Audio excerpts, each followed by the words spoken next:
Malam ini kita bertemu kembali dalam bulan baik, kesempatan yang baik.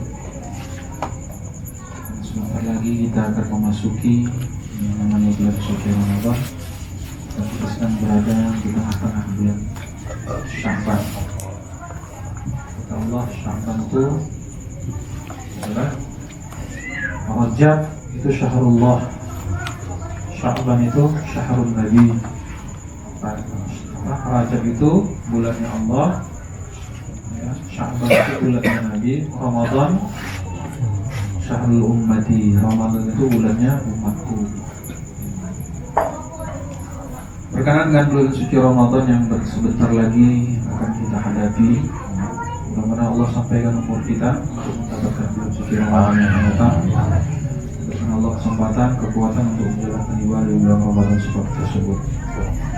Menyangkut bulan suci Ramadan yang akan kita hadapi, kita sudah banyak tahu bulan Ramadan perintahnya ada untuk melaksanakan ibadah puasa siang. Ibadah puasa atau ibadah siang tersebut perintahnya itu turun, ya ayyuhalladzina amanu kutiba alaikumusiyam, pakai kutiba, diwajibkan. Itu turun perintahnya pada tahun kedua Hijriah, pada tahun kedua Hijrah itu turun perintah puasa.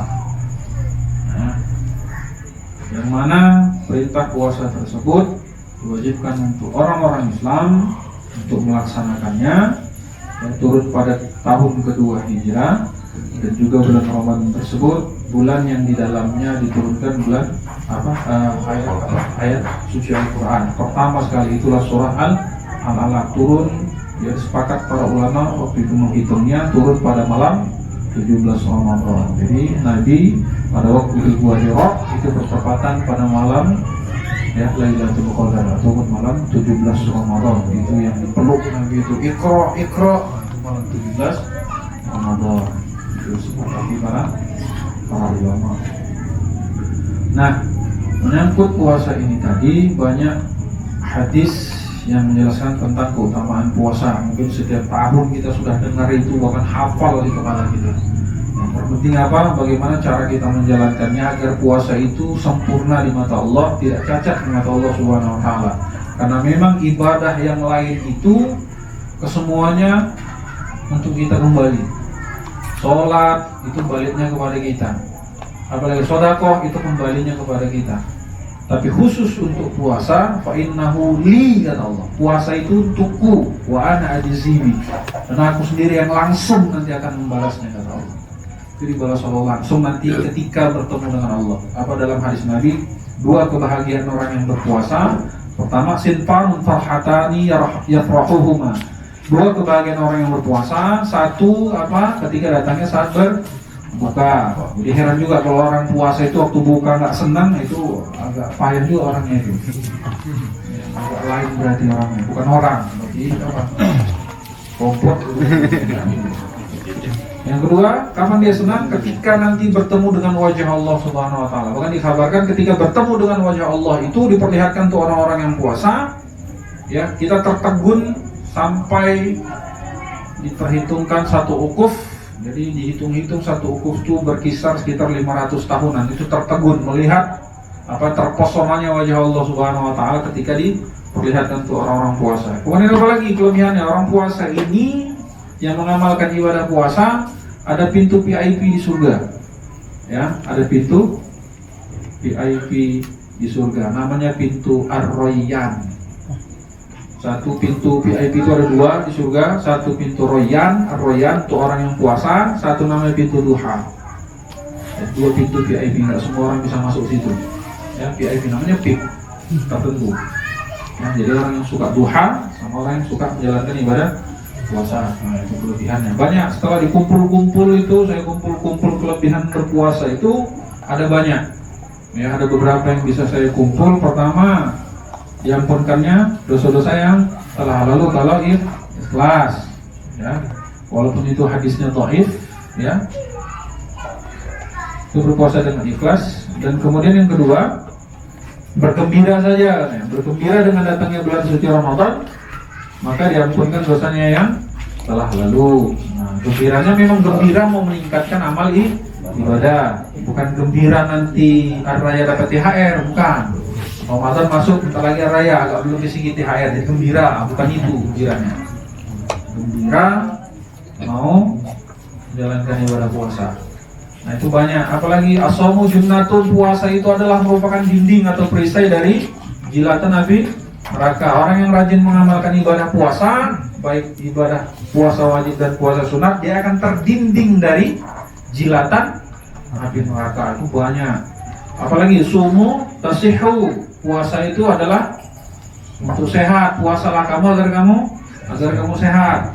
Jadi jangan takut dengan puasa, mengamalkan puasa, karena puasa mendatangkan kesehatan. Asam lambung pun sebenarnya puasa, ya puasa. Diistirahatkan lambung itu untuk mencerna, kan? Jadi menurut ilmuwan, menurut para dokter, ketika kita berpuasa maka toksin yang ada dalam tubuh itu keluar melalui permukaan kulit, ya, melalui permukaan kulit. Makanya Nabi itu dia sering berpuasa, kemudian di tengah-tengah puasa itu Nabi itu berbekam. Itu kebiasaan Nabi.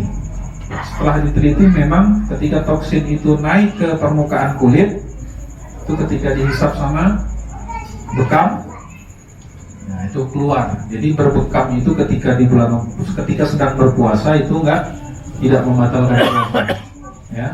Namun setelah itu, setelah berbekam, kita disunahkan untuk mandi. Sunat mandi setelah berbekam. Jadi boleh berbekam. Kalau suntik gimana Ustaz? Suntik boleh nggak?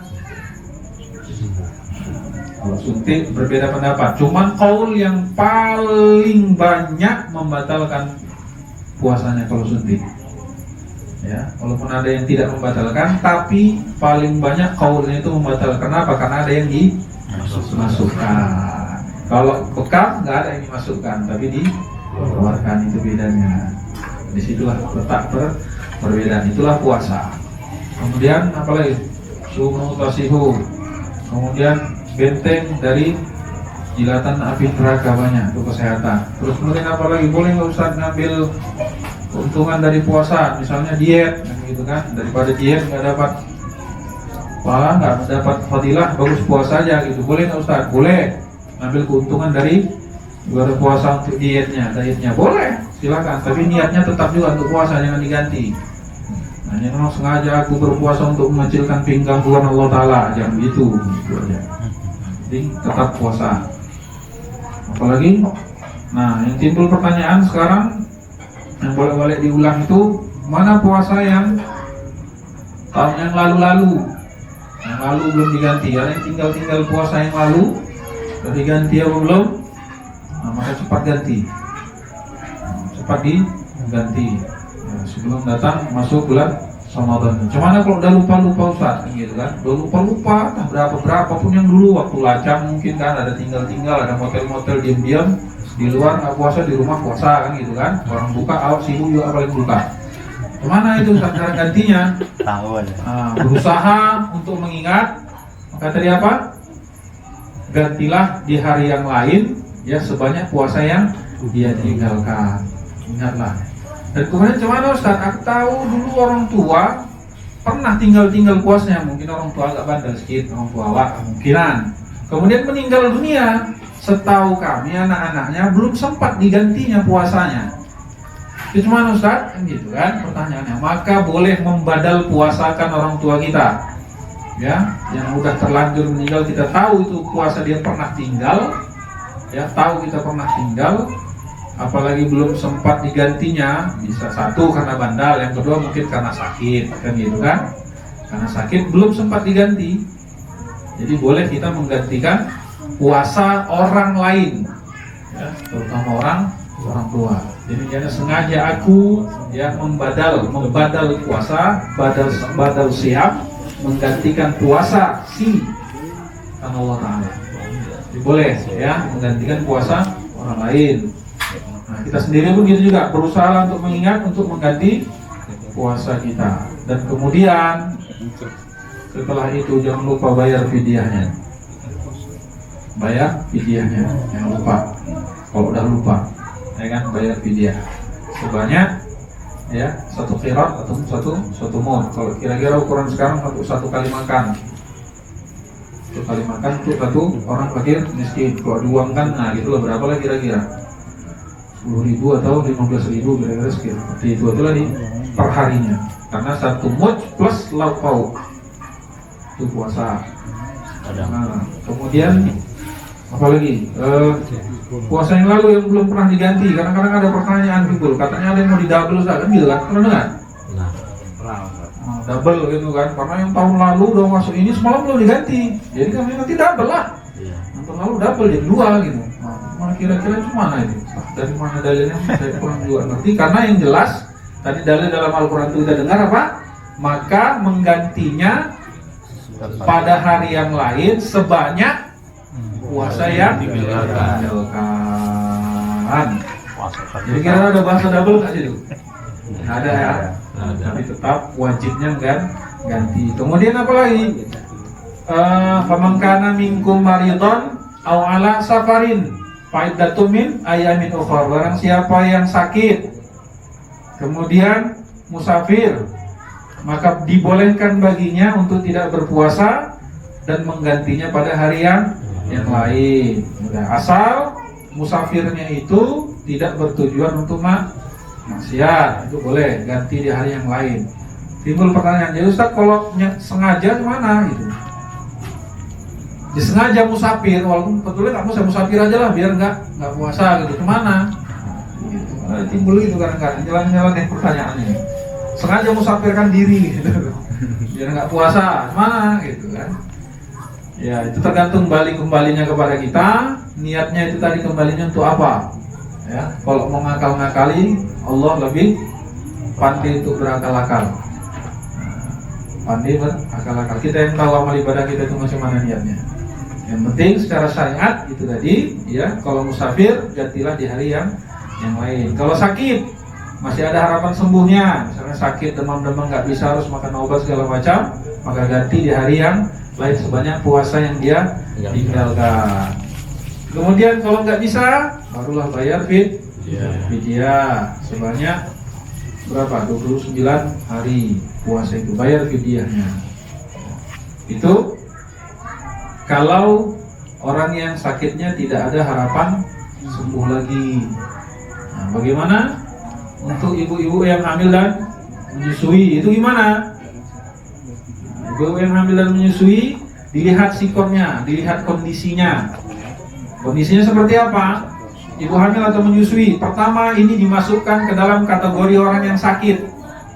Ya, masuknya dalam kategori orang sakit. Maka kalau dia setelah menyusui, selesai menyusui, maka ganti puasanya itu. Yang pertama, ya, karena apa tadi? Berpuasa itu wa antasumu khairul lakum in kuntum ta'lamun. Puasa itu lebih baik bagimu, maka puasa dulu. Lebih baik bagimu jika kamu mengetahui, ganti dengan puasa dulu. Nah, ganti ya, ganti. Tapi masalahnya, kemana Ustaz?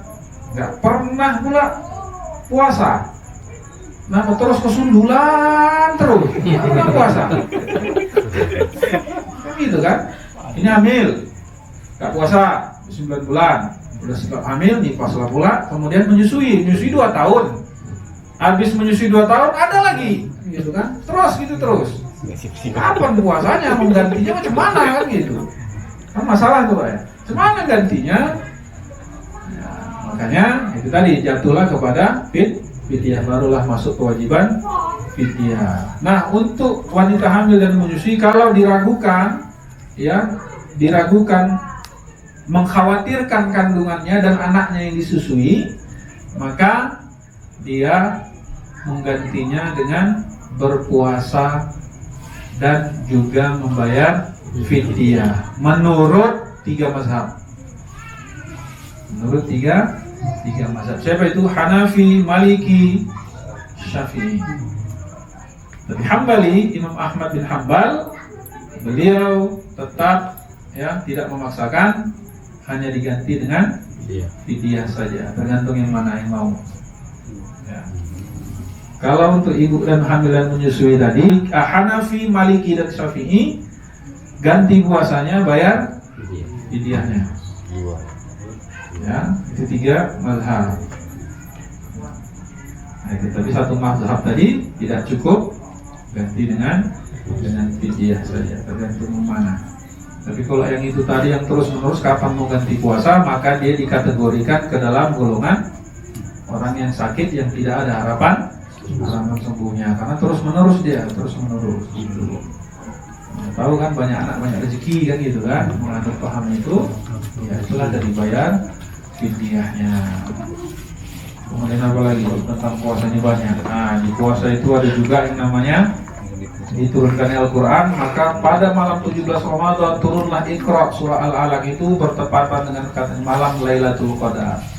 Ya, satu surah Allah abadikan dalam Al-Quran juz 30, Inna anzalnahu fi Lailatul Qadar.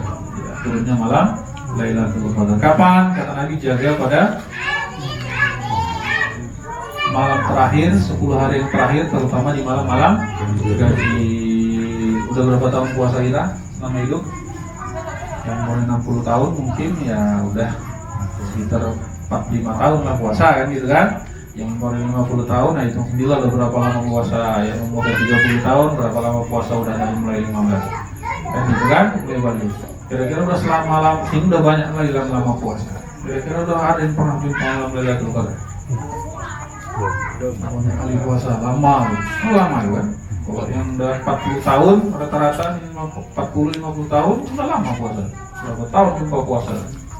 Ada yang pernah jumpa malam Lailatul Qadar tadi? Melewati udah. Melewati ya. Jumpai belum? Kata orang apa namanya, kita dengar lah gitu kan. Katanya air itu berhenti mengalir, pohon-pohon sujud kan gitu kan. Seluruh tumbuhan itu sujud. Nah, itu tanda-tandanya seperti itu katanya, yang menyampaikan tidak melalui dalil kan gitu kan. Padahal ya yang berdalil itu adalah turunnya roh-roh orang yang suci, kemudian malaikat akan turun membentangkan sayapnya melihat siapa yang beribadah di malam Lailatul Qadar itu, maka kontan akan diberikan apa permintaannya. Tidak pernah jumpa? Maka dirahasiakan oleh Allah Subhanahu wa Ta'ala. Tapi tanda-tandanya ada gitu. Kayak kiamat pasti terjadi. Kapan? Kita nggak ada yang tahu. Tapi tanda-tandanya dikasih. Begitu juga malam Lailatul Qadar. Kalau dikasih Allah Subhanahu wa Ta'ala pada malam ini, malam Lailatul Qadar, terus apalagi beribadah lebih baik daripada 1000 bulan. Habis itu nggak ada yang sembahyang lagi orang mungkin. Ya kan? Udah diampuni semua ya kan? Ngapain lagi? 1000 bulan 83 tahun, ya ngapain lagi? Udah diampuni aja kok kan gitu kan? Wah. Jadi memang dirahasiakan kapan di pertemuan. Jadi ada yang kayak air mengalir berhenti, pohon-pohonan tunduk, apalagi semua alam itu seperti suasana yang tenang, sunyi ya. Mungkin kita nggak pernah jumpa, tapi mudah-mudahan di antara kita udah ada yang pernah berjumpa dan bertepatan pada malam Lailatul Qadar. Insya Allah bisa kita jaga bersama. Kalau mungkin nanti ada usul dari saya sendiri, ya, di tengah malam-malam yang malam 10 ganjil ini, kalau bisa dari Kuturiyah bisa menjaga, mungkin ada sahur bersama segala macam, ada apa namanya, ada munajat malam itu. Untuk menjaganya mungkin dibuat jadwalnya di rumah siapa, hari mana kita buat ngumpul, kita bisa ibadah bersama, setelah tarawih kita tahajud bersama, gitu mungkin bisa dibuat, gitu kan. Kalau kenapa ya bisa bergantian untuk menjaganya itu tadi, yang mungkin bisa direncanakan. Ya, kalaupun belum bisa, ya gimana caranya supaya bisa, gitu. Harus bisa berarti. Nah, kan gitu kan. Bisa kita ngumpul gitu sama-sama ibadah pada malam itu, namanya iktikaf gitu, ibadah bersama sekaligus nanti ya terus sekalian sahur. Kemudian yang selanjutnya, perbedaan al-farqu, perbedaan as-shaum, perbedaan puasanya. Al-farqu siyamu bainal majusi wan nasarani wan nasara wal muslim wal islam as-sahur. Bedanya puasa orang Majusi, orang Nasrani dengan puasanya orang Islam, orang Muslim itu di sahur. Majusi dan Nasrani itu puasanya nggak pakai sahur, kita harus pakai sahur. Jadi jangan nggak sahur karena ada keberkahan di waktu sahur walaupun seteguk air. Jadi harus usahakan sahur. Jadi biar nggak sama puasanya kayak puasa mereka. Puasa orang Nasrani itu 40 hari, 40 malam. Puasa Nabi Daud setiap hari tapi dikelang-kelang. Puasa Daud. Itu puasa Nabi Daud. Itu ada puasa cuma dikelang-kelang. Puasa enggak, puasa enggak, gitu terus. Itulah puasa orang dahulu. Min qablikum, sebagaimana diwajibkan untuk orang-orang sebelum kamu. Jadi orang sebelum kita itu udah diwajibkan puasa. Umat Nabi Isa, ya, itu diwajibkan puasa 40 hari. Entah kenapa kok puasa orang dulu, nggak tahu juga. Terus ya banyak puasa Nabi Musa ada juga. Itu juga puasa. Nah bedanya apa? Puasa kita dengan mereka bisa sahur. Makanya sahurlah, kejarlah sahur. Waktu udah bunyi sirine imsak masih bisa. Situ pula terbangunnya kan gitu kan? Di situ pula terbangunnya. Nah teguklah air. Teguk air ya makan sahur. Jadi usahakan sahur supaya membedakan. Nah terus apalagi di puasa sahur disunatkan ada keberkahan walaupun seteguk air. Apalagi tadi mengganti puasa udah, cara mengganti puasa ya harus diganti ya. Kalau yang belum terganti, misalnya ada orang lain yang minta digantikan yang kita tahu belum digantikan, apalagi menyangkut orang tua siapapun bisa digantikan oleh kita sendiri, orang yang sudah meninggal tapi tidak sholat ya. Kalau sholat itu nggak bisa digantikan, nggak bisa digantikan. Tanggung jawabannya sama Allah Subhanahu Wa Taala. Mungkin sekedar demikianlah tentang tausiah puasa ini. Mungkin kalau nanti ada yang perlu kita diskusikan, ada pertanyaan, ya kita sambil waktu santai lah tua ya. Karena udah agak kecengeok juga yang lain. Kampung Tengah. Kampung Tengah udah mulai apa dia marah ya. Detail ya. Sekedar demikian yang saya sampaikan. Mudah Allah Subhanahu Wa Taala berikan pengalaman bagi kita dan sanggup dan nanti menjalankan dan dipertemukan di dalam sekian ngobrol. Saya sendiri selaku pribadi yang mungkin selama ini ya mengajar di Jamaah Kuliah, mungkin banyak penyampaian saya pun kurang pada tempatnya, ada tutur kata saya kadang-kadang yang ya agak-agak nyeleneh sedikit kan gitu kan. Ya, saya secara pribadi mohon maaf kepada jamaah sekalian. Apa yang saya sampaikan baik dari pengetahuan itu ya, ada kurangnya, kurang lebihnya ya, pada kesempatan ini di sini saya sekali lagi mohonkan maaf yang sebesar-besarnya kepada para jamaah sekalian, terutama juga kepada para sesepuh dia yang selama ini juga masih terus mempercayakan untuk terus membimbing, terus memberikan pengetahuan kepada jamaah sekalian. Ya itulah sekedar yang dapat saya sampaikan. Assalamualaikum warahmatullahi wabarakatuh. Bismillahirrahmanirrahim. Alhamdulillahi rabbil alamin. Wassalatu wassalamu ala asyrafil anbiya wal mursalin wa ala alihi wa sahbihi ajma'in. Subhanaka la nuhsi sana'an 'alaika anta kama asnaita 'ala nafsik. فلك الحمد قبل الرضا ولك الحمد بعد الرضا ولك الحمد إذا رضيت عنا دائما أبدا.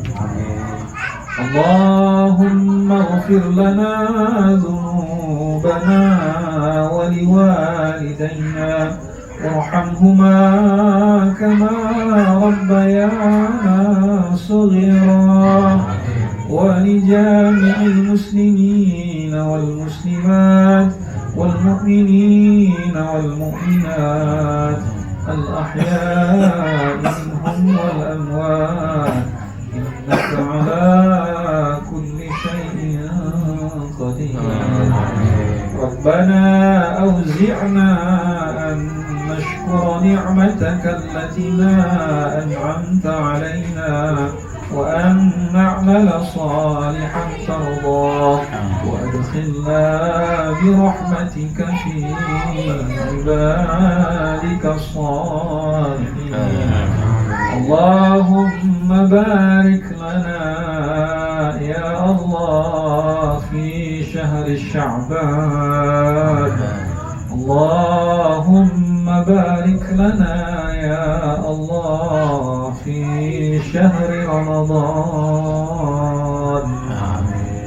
اللهم إنك عفو كريم تحب العفو فاعف عنا يا كريم. اللهم إنا نسألك أن تعطينا ما به بحق سورة القرآن وسورة الإخلاص وسورة المعوذتين وتختيم وتحليل هدية منا إلى أرواح أهلنا جمعية الفتوحية من المشرق والمغرب برحمتك يا أرحم الراحمين. ربنا هب لنا من أزواجنا وذرياتنا قرة أعين واجعلنا للمتقين إماما. اللهم إنا نسألك خير هذا اليوم فتحه ونصره ونوره وبركته وهداه ونعوذ بك من شر ما فيه ونعوذ بك من شر ما بعده يا رب العالمين. ربنا ظلمنا أنفسنا وإن لم تغفر لنا وترحمنا لنكونن من الخاسرين. ربنا آتنا في الدنيا حسنة وفي الآخرة حسنة وقنا عذاب النار. وصلى الله على سيدنا محمد وعلى آله وأصحابه أجمعين. سبحان ربك رب العزة عما يصفون وسلام على المرسلين والحمد لله رب العالمين.